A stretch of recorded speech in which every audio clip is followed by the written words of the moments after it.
And welcome back, ladies and gentlemen, to APAC North. Game number 2. Our final game day is upon us. TALON versus FNATIC. A huge match between these two because, yet again, as with pretty much every game today, it determines who is in the top 4. And why the top 4? Because those 4 teams will play and represent APAC North in the APAC finals. Not this weekend, the one right after. A lot in the playoffs to worry about. There's a lot of points for 6 Invitational that are distributed, and number 1 gets a lot of them. That's for later Cyclops versus Cloud9. But what is on the line even more for this one, Des and Ace? Because both of these teams seem to have something to prove today.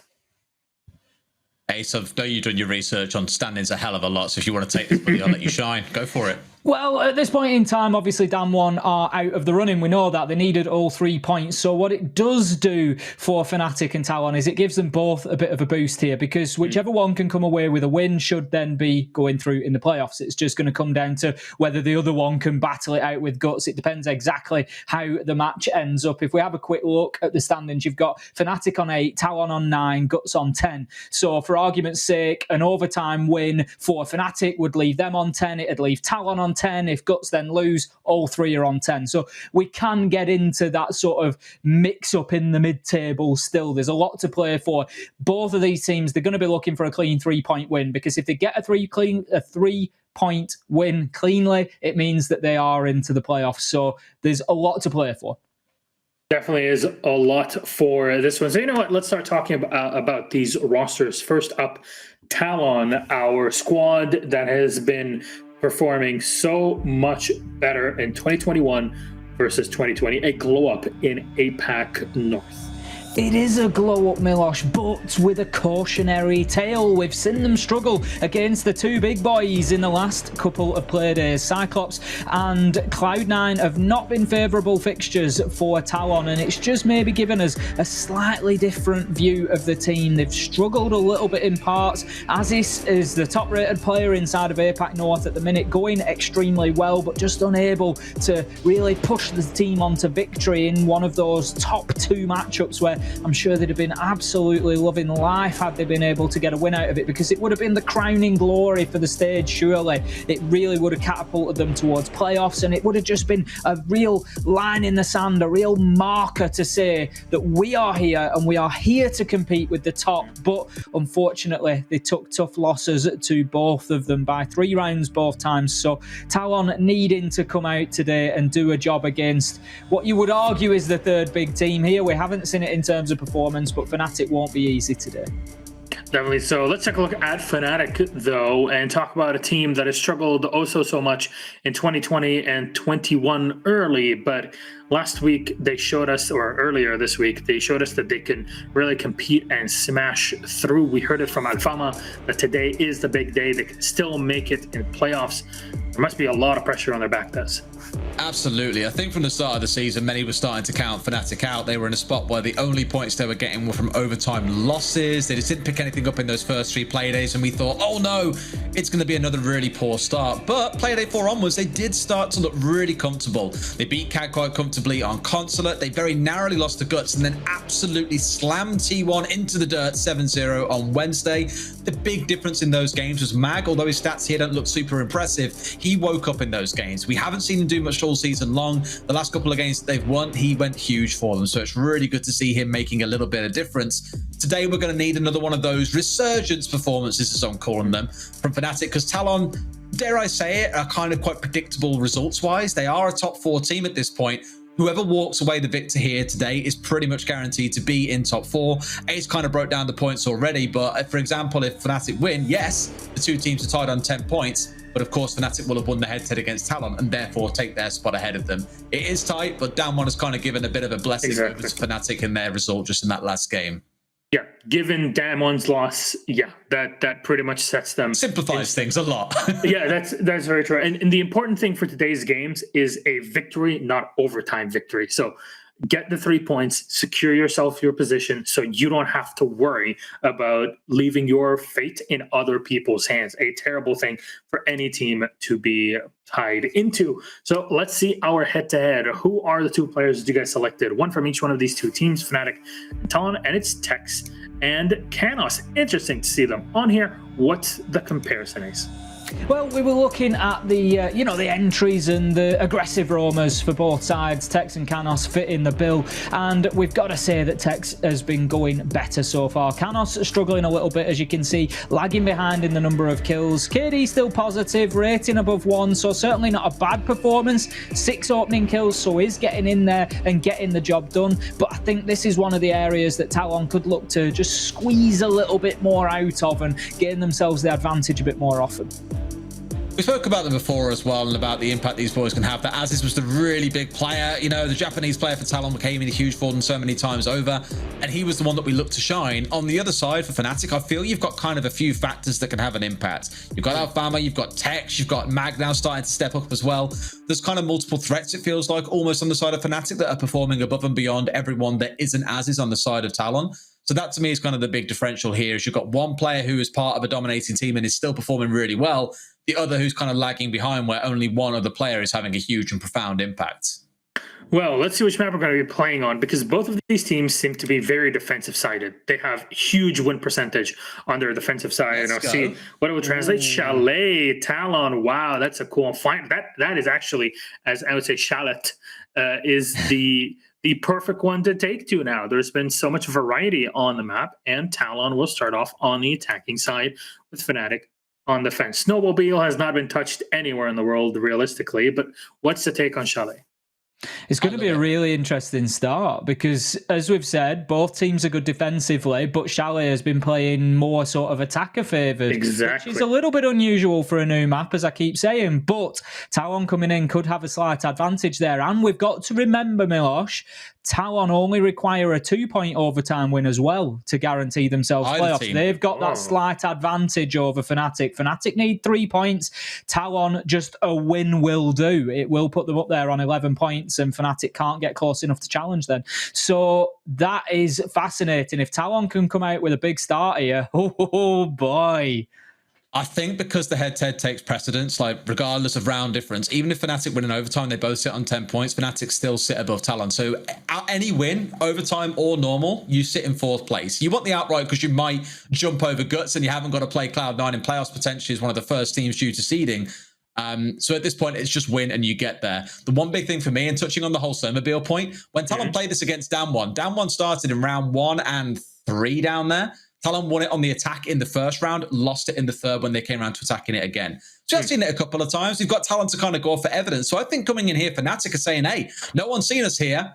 We're in a spot to cause some surprise. And Talon are saying, well, you're playing in our backyard. We've scrimmed it a lot. We've even played it in officials. You best know what you're doing if you're going to win against us here. All right, I am quite curious. What coincidence to bring our latest map into a game that can really set things apart in the top 4 with two teams that have completely changed from 2020 to 21 in their playstyle and performance. Des, Ace, thank you so much for introducing things and giving us a taste of what is to come. We're going to head over to the French Alps and prepare ourselves for a bit of a snowy time in Chalet as Fluke and Hap will take us through it. Enjoy. Thank you, Milosh. And indeed, we will take you through it. It is an overtime situation win for both. Doesn't matter. Whoever wins this match is going to play us. It's do or die. That's how simple it is. I mean, you make it sound so simple. Do it. It is very simple. Just you win or you don't. And 7% for FNATIC. Okay. I mean, they have been on a roll over the last day. Talon, of course, had some very good setups and decided to throw the matchup earlier last week, I believe that was. Throw's a strong word. You've got to take into consideration the last 2 opponents Talon have had. It's been C9, it's been CAG, which isn't an easy run in the final 3, especially if you're battling for that sort of point. Yeah, okay, the counter argument to that is that they had an easier start to the season, so maybe that's why they got up. But when you build momentum in a season, you know, that it's tough to go up against these teams when they're at their kind of setup and position. So FNATIC took a 7-0 last game, and they put a great fight in against Guts, and they took the game against CAG. I think TALON might put up a little bit more of a fight than that vote insinuates. Think. Of course they will be. But the issue I was trying to refer to with the throw was the fact that they had such good setups on Chalet, that was, against Cyclops. But instead of deciding to utilize these setups, they just threw their bodies out of the window, constantly trying to go for the gunfights. And as a result, Cyclops able to win so many of these rounds. So it's a massive point that TALON can improve in for today's matchup on Chalet. They already have the setups. They just need to be a little bit more AFK right now, as some teams will call it, instead of going out of every window they can manage to find themselves. Either way, the pressure is on. We're not going to go for a four-way tie to decide the last two places, as only one is left unlocked right now. Cloud9, Cyclops, and Guts already find themselves in the playoffs, of course. The first two will be fighting it out later for the championship matchup, and it's TALON and FNATIC, the last two teams that have the opportunity of reaching the playoffs, and of course does have the opportunity of getting any of these SI points for SI 2022. Opting for the start inside kitchen, and as was sort of hinted at the other on the desk at the moment, there was that the basement hasn't seen a huge amount of play. It's kind of become a little bit of, I guess, a point of contention. Some teams are finding it tougher to hold. We've seen teams pretty much entirely abandon the hold on it and put 4 bodies over the top 2 stories and just leave, surprisingly, a warden down there a couple of times, which is, I guess it gives you a bit of a prep against a region that does enjoy smoke and Ying pushes. But either way, it's a lot more that's offered to you on these top floors. You get those huge angles that you can play right across from the corner of, say, library and trophy, all the way down across either side, regardless of whether you're on the top or the bottom. You have options and openings, and you can see that those are being steadily played with there, with the hatch rotation possibility in place too. Expect confrontations all over the shop. Expect it indeed. It looks like TALON looking to go for a library side push. Very logical, considering that, of course, it is going to be the lesser contested side. It allows you to set some foot in the building without having to struggle too much, as he right here finds out the fact that one is going to be located on Solarium stairs, or at least in the Solarium. So we'll be giving that call out, giving TALON maybe a little bit more freedom on taking that top floor control right now. Hanging out and waiting for somebody to pass around the crux of the giant L that is Chalet. It's pressure from multiple aspects, sides, windows, and seeing if they can just find the first body to pull apart and try and pinch and pincer somebody out. It's a matter of, obviously, intel gathering, and what you'll actually sometimes see is around those Solarium windows, with the kind of offered support you get on the opposite side around piano and around the bathroom, you can kind of dig in and treat it a little bit how you would consular. But this is a much more intense battle pressure we're seeing come through around the library hallway. It's actually Stigs that opens up. The Ying is gone. No candelas will be played. Dropped on that piano window. I talked about the pressure you can apply there, and, well, they can apply it just the same back. TALON now trying to push in. You have Canis coming out from K9, hoping to enter the office. Drones are coming out. You saw one of the members of FNATIC earlier struggle with finding that drone. It was being red pinged. Couldn't find it. Tried to go for many spots, and as tomorrow now pushes through, there is going to be the little bit of information being given away by the proximity alarm. Pushing through in piano. So far, no joy yet, but there's about 70 seconds left in Tax. He's going to be pushed from the side, and I don't think he knows at this moment in time. Might cause him to be fall. No, he will stay alive and rotate back into Trophy. Tomorrow missed the opportunity there for the equalizer, and that might come back to them in these last 50 seconds. Well, that's it. They've got the top and they've been able to put some damage down, but now they need to actually get into the site itself. There's only so much that you can do from above. Maverick is trying to force them away from the wall so he can maybe get some of those explosives, but it doesn't quite land. Tex and Alfama, they're suffering either side, but the clarity is coming from above and the wall will fall as it's popped over on the far right by the Selmas. They're making sure they have those deep sight lines all the way to the back. The 4 bodies of FNATIC are kind of setting themselves up for a bit of a hold as the 5th goes for a bit of a rotate, but it's Alfama that strikes first. I'm not sure if that was up through the verticality, but either way, it was able to take a body out of the mix, and now with only 15 seconds, TALON, well, they did a lot on the clear above, but now they've actually got to try and get some clarity inside the site itself. They dig deep behind the dining room table and try and for cover on all the multiple different angles, but they just swing round. There's an attempt on revenge, but there is FNATIC locking it down. One of the kills coming down, and the member carrying the diffuser down there. So the back coming in up from the one man that was still down below.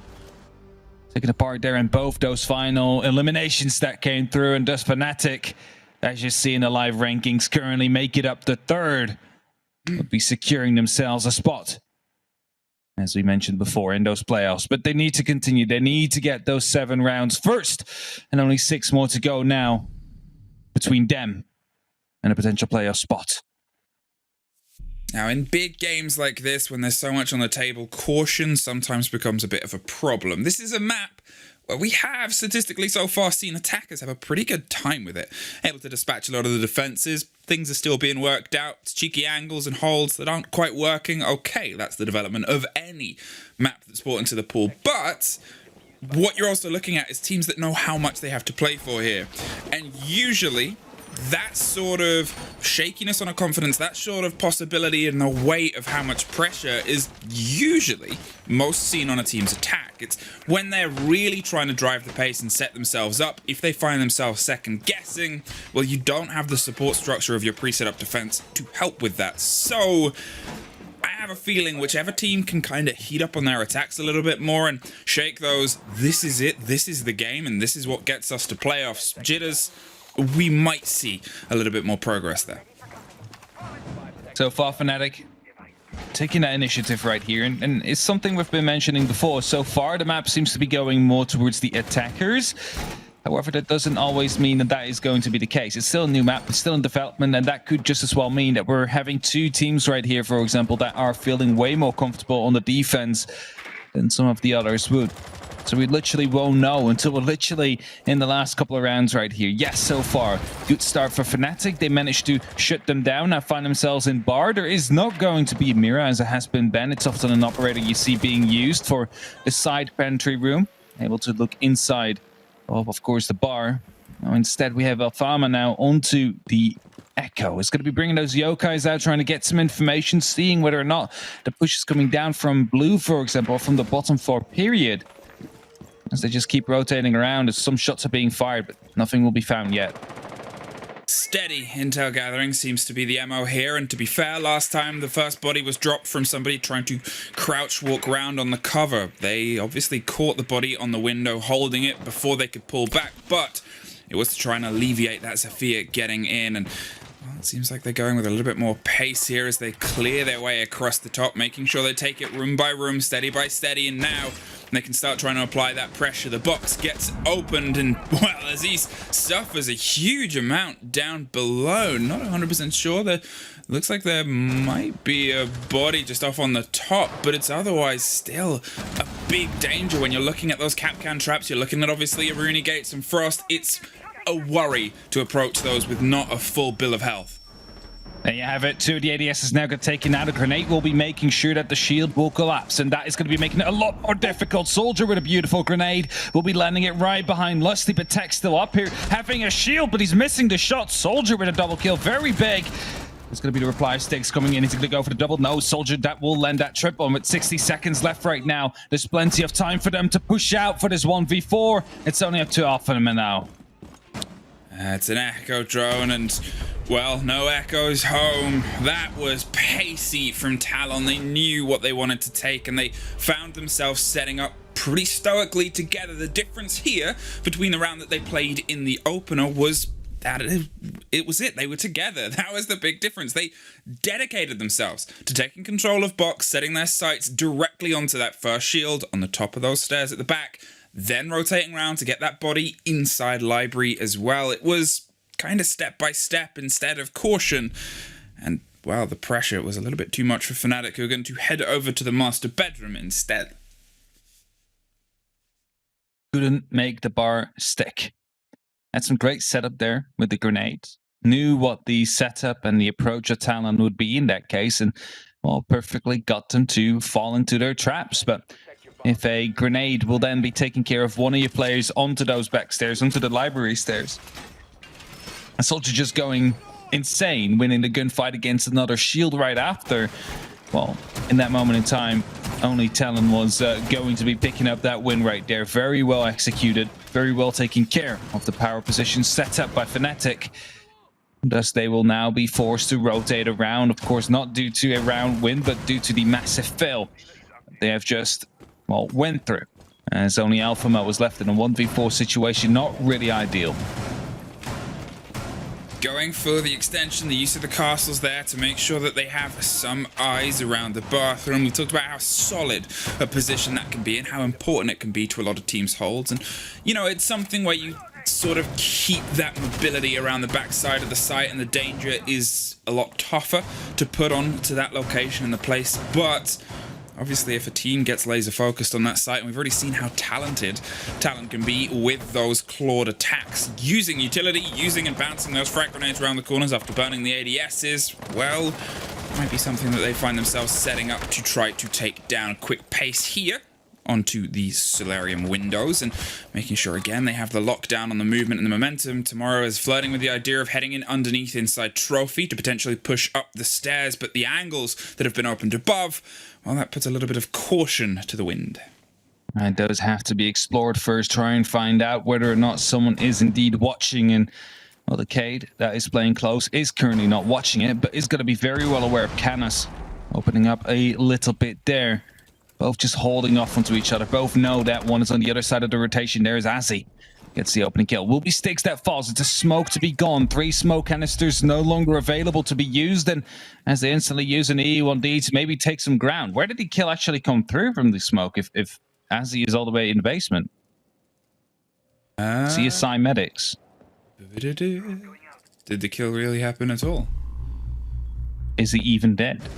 Oh, there he is. Wow, verticality, probably from the downstairs stair, but in the meantime, we're starting to see some pressure there as Mag and Lusty are able to find one apiece. Obviously, Tex was dropped in the meantime, but being able to take out all of that soft destruction potential, the ability to burn through a lot of ADS is going to make the use of those frag grenades. Sure, they're talented, but you got to be more than talented to make it count, missing all of that extra soft destruction range. So, with a minute on, they're going for a bit of a big rotate here. Lusty heads down to Wine. The Echo drone was offering some support to see if they could see if anybody else was around. Labyrinth might be the first point of contention, and obviously there's still E1Ds on the board, depending on when they get popped. Who saw who? Nobody saw anybody, as it's the slowest game of cat and mouse, and unfortunately we won't get the revelation at the end of who catches who, because they've decided to go to different staircases. Decided to go up and ascend into different places indeed, as Lusty is taking his time. Slowly getting back into the library, of course, has the opportunity to decide to go for a flank, but Stat will be pushing back. Got spotted by the E1D. Flashbangs now will be tossed up, and that means Talon will be going for the push right here. Mag will fall, and that brings to a 3v2 situation. Here's the quick pressure coming through now. Obviously still have those Echo drones, but back on the other side of the box, he might be in a bit of danger if they just go deep and go swinging towards him. No frag grenades, so they've got to put pressure with the guns where it counts, and this is where it counts the most. That drone keeping a firm eye on anything that might try and get stuck down. Just has to time this. He hasn't been detected as of yet. There's nobody to pick it up. Lusty's on the cover on the opposite side. There it is, and there it is. FNATIC had the pace and played it perfectly. Alpha Mud just holding tight right there. He's like, all right, countdown. This is about 1 second left. Let's send a sonic burst. And at that moment, the timer hit 0. He was back down with the lunchbox, but of course had no opportunity to try and challenge the yokai. So the second one quickly sent after, and that is going to be the second round for FNATIC now on that board. And Wine Cellar Snowmobile is coming out. Either way, like we said it before, it's not often played. Alpha Mud picking up a Kavera, but I am expecting that to be 6-picked out. Just a slight expectation. There you have it. To a clash. Okay. When you're counting, what do you use? I'm counting. How do you measure it? Say you're in that position, or say you're cooking a grenade. Are you an elephant sort of person, or because you got to get it right. It's the most important elephants? counting. Yeah, like 1 elephant, 2 elephant, 3 elephant. So you get it right second. You know what I'm saying? I use the index finger on grenades 9 out of 10 times. Okay, which then went up. What if you're on the Echo drone? You just look at the clock. Like you can look at the clock and you see when he plans, so you can count back from 7, right? I guess I'm just wondering if that's a universal system. I don't know. No. People around the world, if you what do you use elephants in place of that? Do you use 1 elephant, 2, or do you use something else to use meet the seconds? Because Mississippi, that's another one. Yeah. There's a, just food for thought.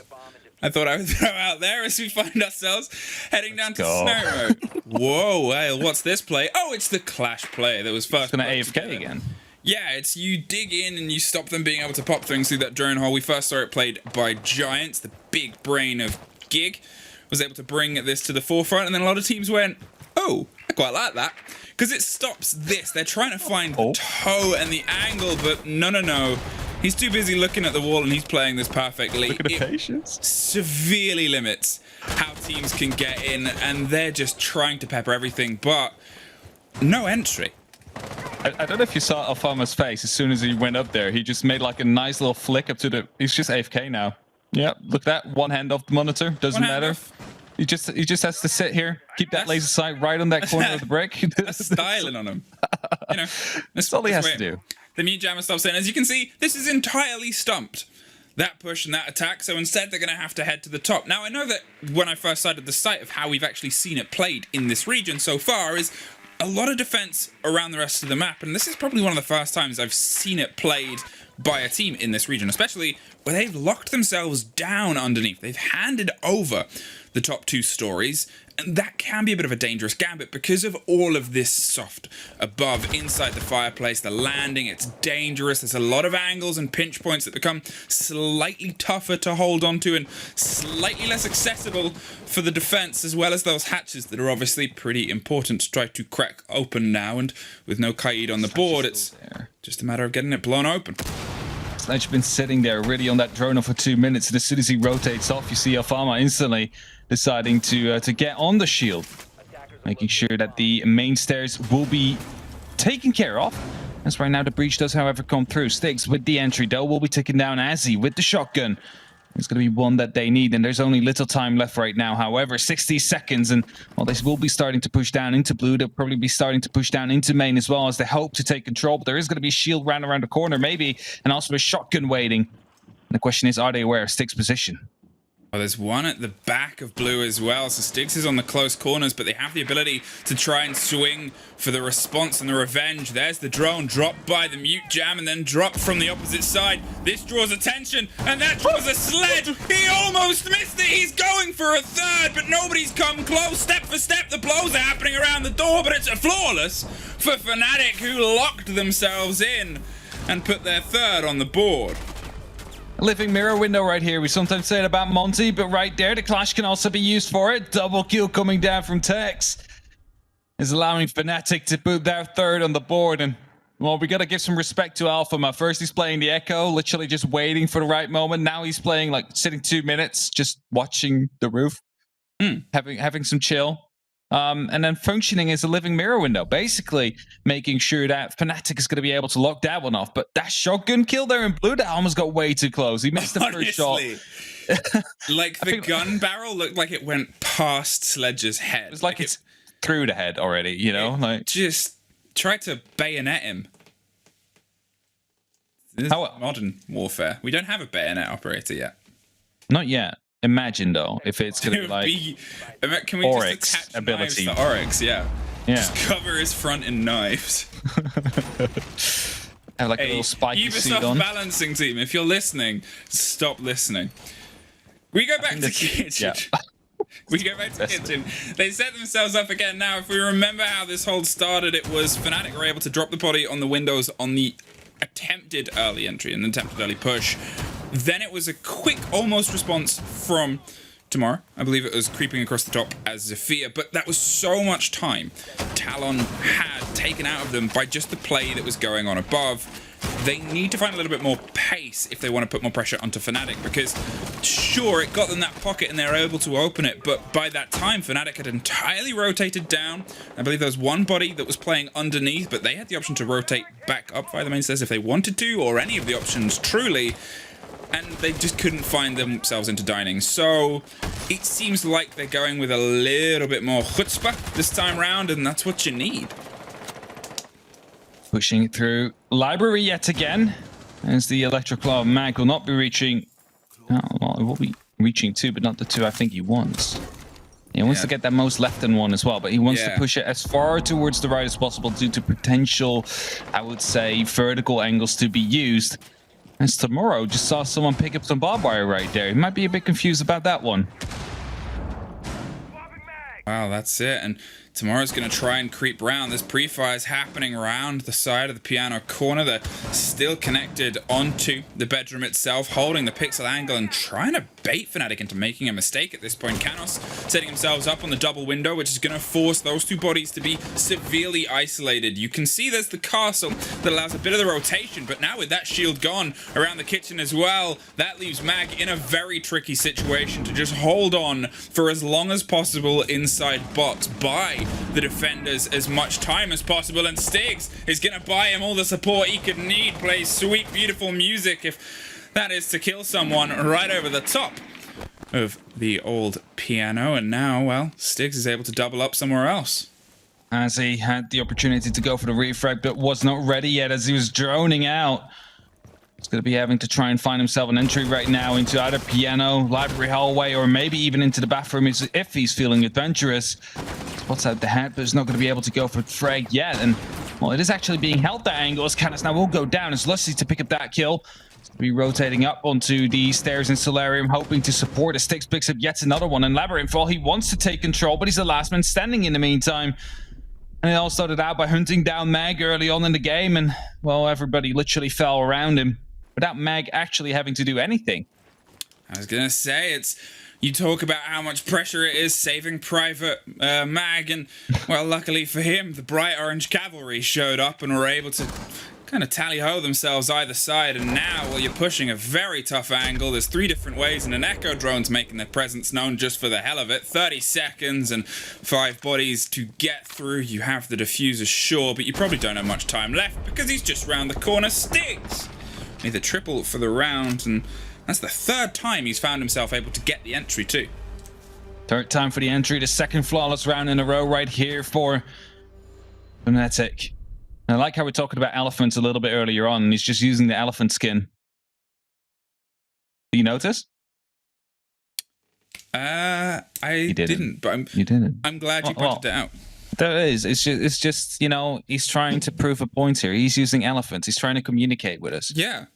Well, no, you hope not, because then they're watching the stream. But Talon, no, they're not.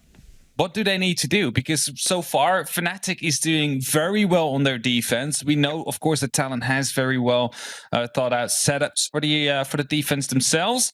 But you do kind of want to get 3 rounds in. Well, that's no longer possible, so they're going to have to go for the next best thing, which is going to be 2. That's why they call the tactical timeout now. What do we need to do to make sure that we are going to be taking this next round, the 6th round, onto our tally? Because they need it if they want to be going to playoffs, because FNATIC right now is in the driver's seat. FNATIC right now is only 3 rounds away of making it to playoffs. FNATIC has been really smooth sailing so far. They've kind of obviously had little bits of shaky moments, but as soon as they've started to pick themselves up into this game over the past few rounds, it's just confident.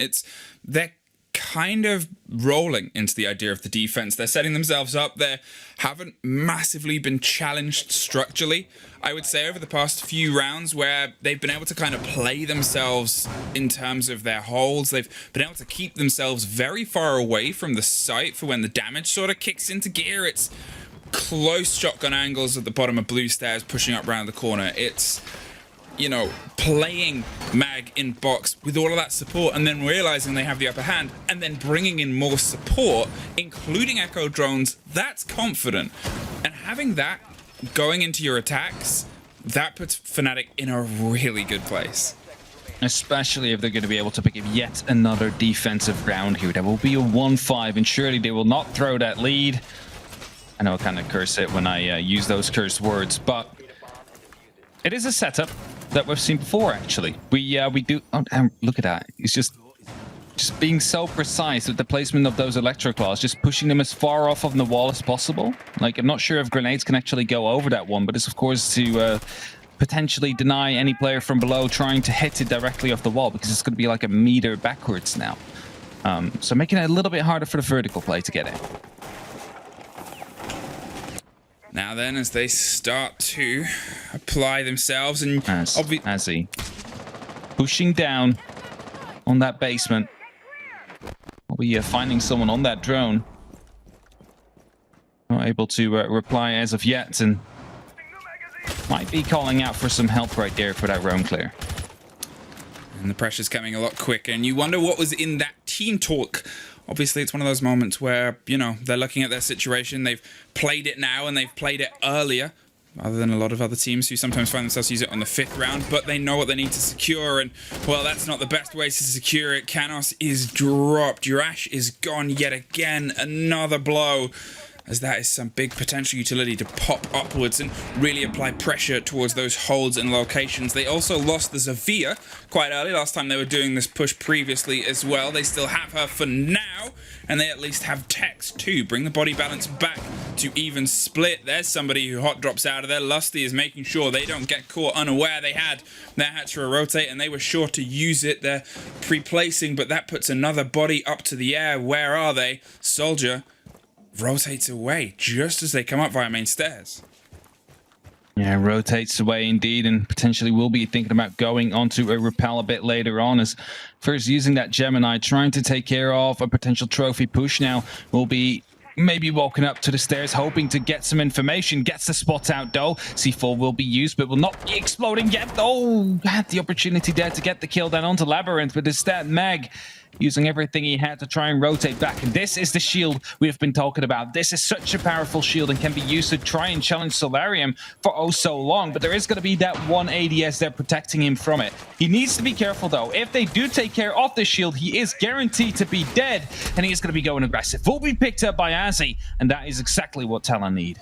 30 seconds. Lusty's found his way back up to offer some support over the top of Piano. The canisters of smoke thrown on either side, either door, to just stem the flow. There is still obviously big pressure and presence from that Echo on the backboard too. It was the round winner previously, and with only 15 seconds, well, it's looking likely it might be the winner again. There's the drop in. There's Lusty with the cover on the opposite side. The shotgun swings round. They find the kill. Lusty with the cover yet again. Takes care of one more. Can't quite find the third drop from the opposite side, but with the timer gone, FNATIC find their final defense 5-1 and have themselves a lot of opportunities to put themselves in the top 4. Have a big opportunity here. Only need 2 more rounds into these next 6. And they will be on the attack. That's where they will start off. 1 will be enough for overtime. A overtime win, of course, would be enough in that case as well for both these teams. But FNATIC, they are the ones in the driver's seat. They are the ones that, of course, have a lot of VODs as well, and Talon know exactly how some of their setups look like. And as we do see that Frost being blotted out, you can almost guarantee the shield again being in that bathtub, a Frost mat right next to it, just that default stuff that you will have to take care of if you want to go for that push. Okie dokie, Talon.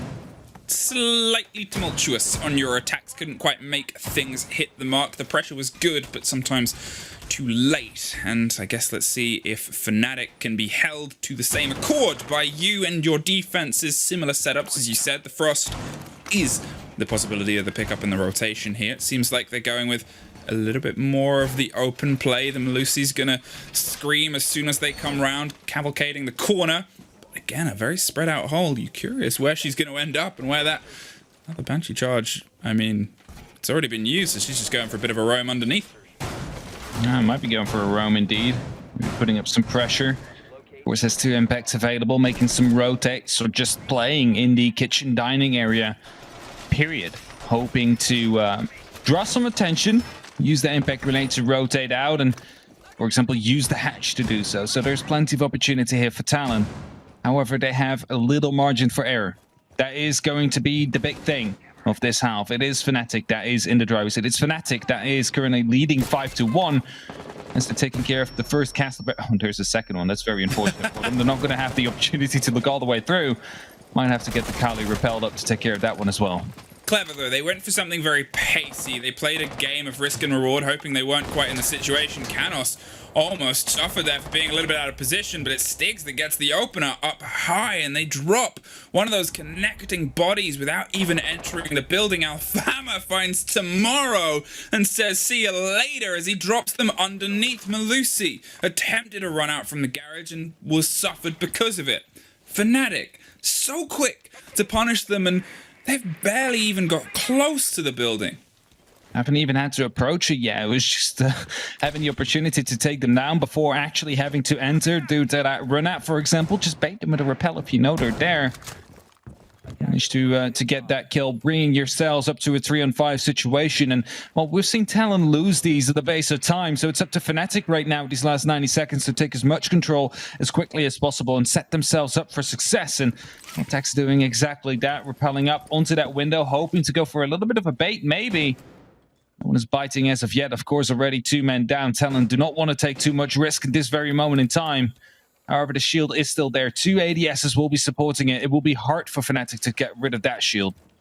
Well, they're playing with the aggro against this wall here. They're waiting to see if the sun shines on them in Solarium, but it's Iana and Lusty that's going to make sure, well, maybe a bit too bright as they blow up the cameras and give them a tougher time and a tougher eye. Pressure comes through against Lusty. They're well aware it's being watched, and even more as they just go through Mad Dash Canos with the swing round from the bathtub. Gets a drop, 40 seconds left as Stig steps in to try and replicate what Iana could not with her replication. So Tex, what are you going to do on the window? It's actually Stigs that gets the first drop, and now they're looking for that Jaeger, but the smoke's going to make the approach a little bit tougher. Here comes a few flashes, here comes some more pressure, no frags, they've just got to do it with a gun, dropped by a frost map, but only Labyrinth left to try to weave them through all the many holes and possibilities and chances. Doesn't quite see the catch. There's the drop on the diffuser, but there's the call of where they are. There's a buck, and there's FNATIC on map point.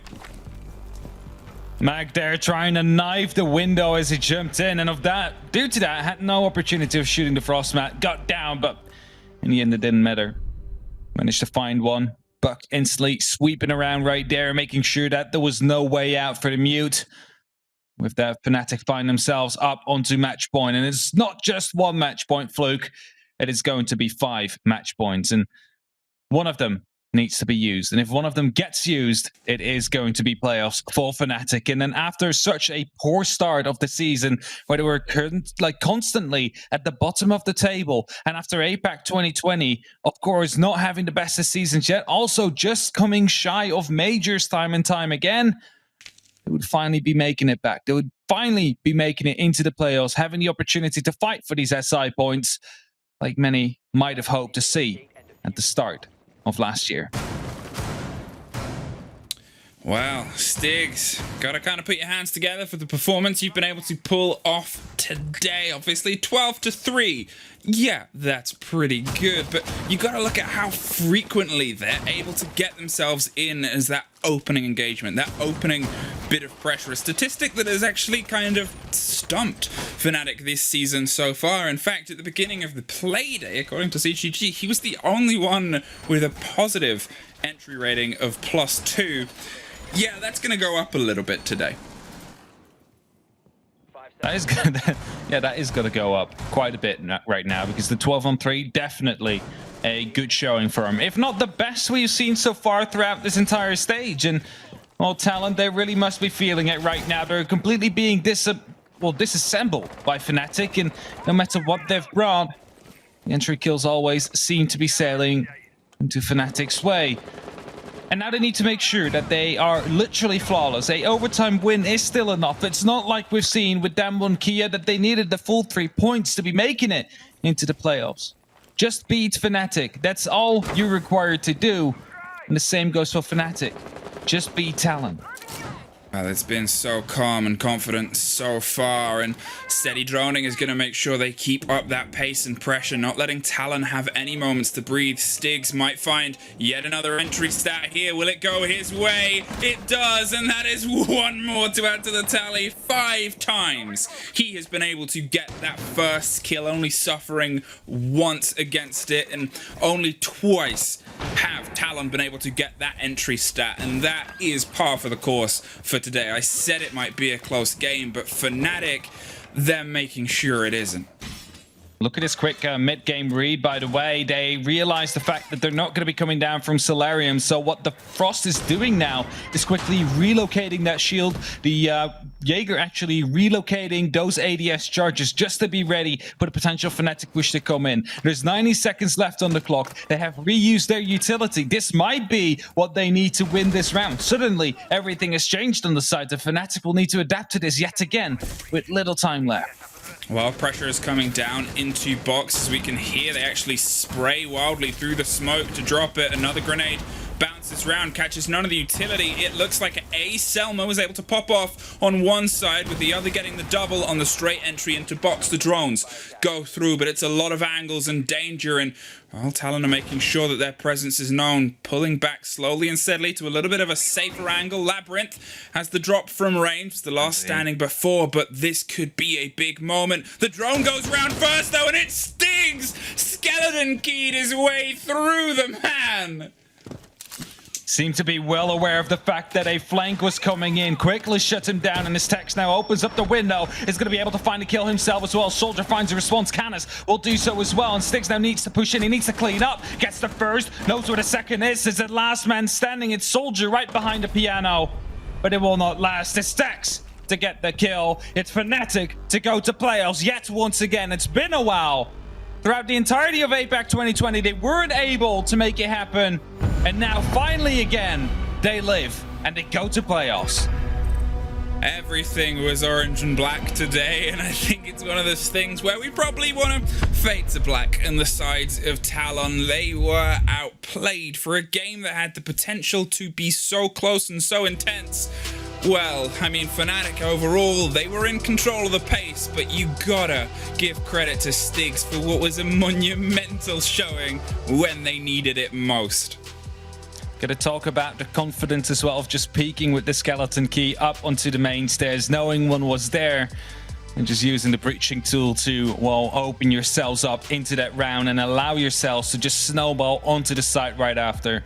Coming in clutch multiple times, opening up the site and the kill count so many times as well. But let's just toss it back to the analysts to break down our final playoffs contester. Thanks so much. How cool is it to